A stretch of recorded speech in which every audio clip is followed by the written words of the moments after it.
4 વર્ષથી જેલમાંથી વચગાળાના જામીન મેળવી જામીન પરથી ફરાર કાચા કામના કેદીને પકડી પાડી સુરત શહેર ક્રાઇમ બ્રાન્ચ સુરત શહેર વિસ્તારમાં કોઈ અનિચ્છનીય બનાવ ન બને તે હેતુથી લાજપોર જેલમાં ગંભીર પ્રકારના ગુનાઓમાં પેરોલ ફરલો વચગાળાની રજા લઈ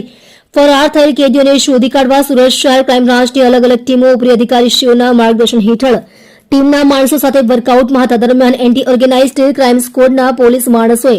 ટેકનિકલ સોર્સ તથા અંગત બાતમીદારો મારફતે બાતમી હકીકત મેળવી તે આધારે નાનપુરા મકાઈ પુલ નીચે તાપી કિનારા પાસેથી વચગાળા જામીન ફરાર કાચા કામના કેદી કુન્ના ઉર્ફે કૃણાલ સ્વાઈ નકુલ સ્વાઈ ઉંમર વર્ષ 27 હાલ રહેવાસી સીઆરપીએફ કેમ્પ એવરગ્રીન સ્ટેન્ડ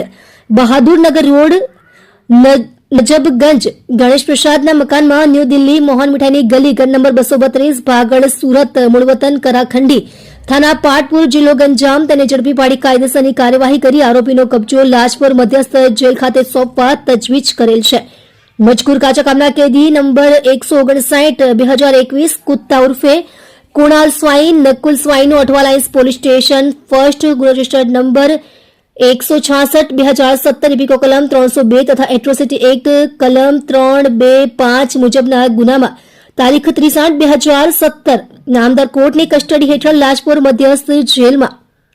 કાચા કામના કેદીના કેદી તરીકે હતો તે દરમિયાન તેના પોતાના લગ્ન સબબ તારીખ 28/1/2022 થી તારીખ 31/1/2022 સુધીના વચગાળાના જામીન ઉપર મુક્ત થયેલ જે મુદત પૂરી થવા છતાં જેલમાં હાજર નહીં થઈ ફરાર થઈ ગઈ મજકૂર કેદી વિરુદ્ધ ગુનાની હકીકત એવી રીતની છે કે મજકૂર કેદી સન 2017ની સાલમાં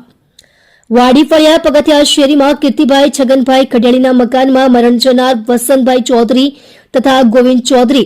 અને અન્યો સાથે ભાડેથી રહેતા હતા તે દરમિયાન બંને મરણ જનારનાઓ સાથે ભાડા બાબતે ઝઘડો થતા ચપ્પા વડે બંનેના ગળા કાપી તેમજ માથાના પાછળના ભાગે લોખંડની એંગલથી ગંભીર ઈજાઓ પહોંચાડી મોત નિપજાવી નાસી ગયેલ જે ગુનામાં મજકૂર આરોપીને પકડી પાડવામાં આવેલ હતો